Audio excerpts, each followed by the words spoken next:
At eto tayo sa may Manila Bay ulit. Sunset ngayon. So i-check po natin yung mga tinapalan ng ating mga gumagawa dito. Kasi nag-high tide na mga kababayan eh. So tingnan natin yung tinapalan doon. Pasyalan natin kung anong itsura ng natapalan. Natanggal ba or matibay? Yung Manila.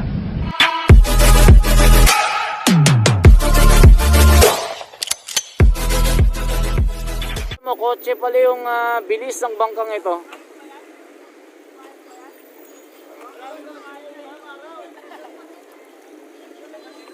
Ay malalim yung tubig mga kababayan. Diba namasyal tayo kaninang umaga dyan? At ito nga po yung in-update po natin.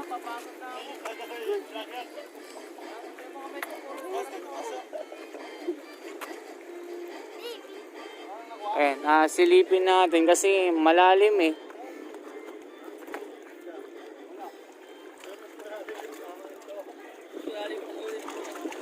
So high tide po siya, ganito siya.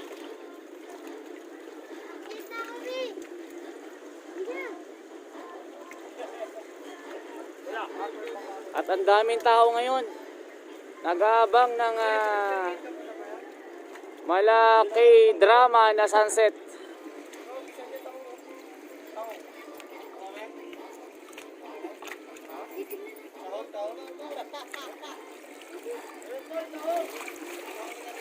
Ang ano dito, silipin po natin.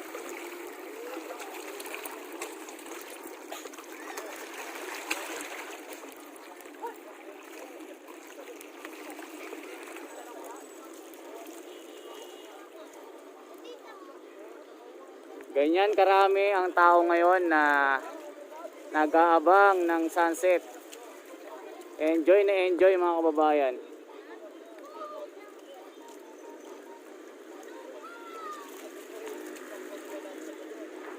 At ayan na siya oh. So ito naman yung kabila.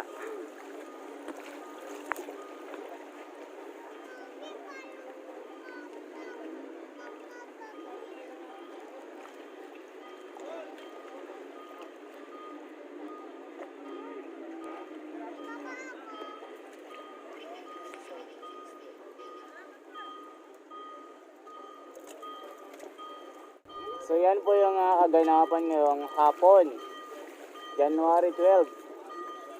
Wala tayong relo, pero alas 5 pa lang at napakaganda nung inaabangan nating sunset dito, napakaraming tao. At tinignan po natin lahat ng mga tumatagas dito na sinelyuhan.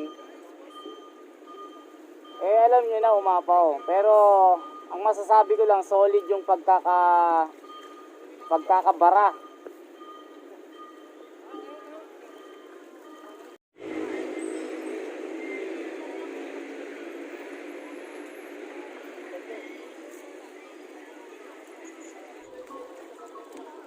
Yan, daming mga tao ngayon na nag-aabang ng sunset natin.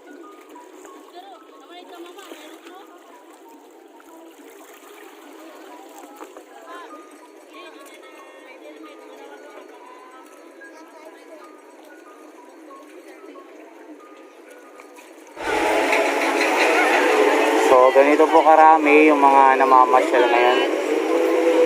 At asahan nyo po na maraming mga magkakalat dito.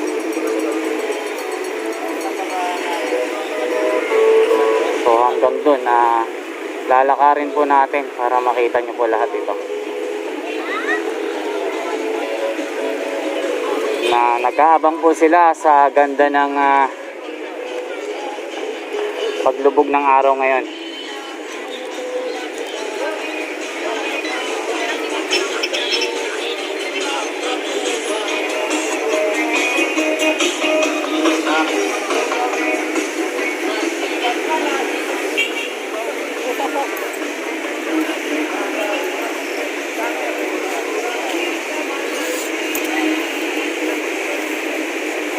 Sana magtutur lang po tayo mga kababayan.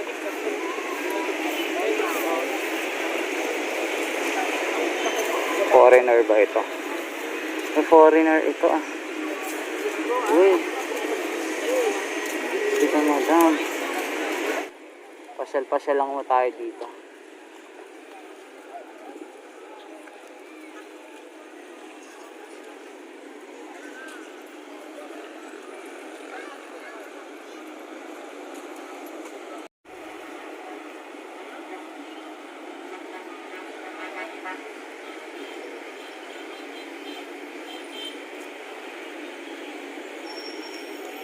Yan, hello mga kababayan, ito po tayo, update lang po sa Manila Bay at ngayon lang po ako na dalaw dito at napakaraming mga tao. Talagang nag-e-enjoy po sila na makita na malinis ang ating Manila Bay at yung inaabang ang sunset dito.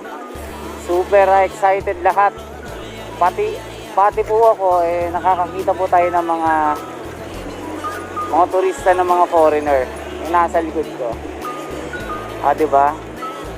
Sa lahat po ng mga kababayan natin na pupunta dito, pakiusap lang po, wag po kayong magkakalat.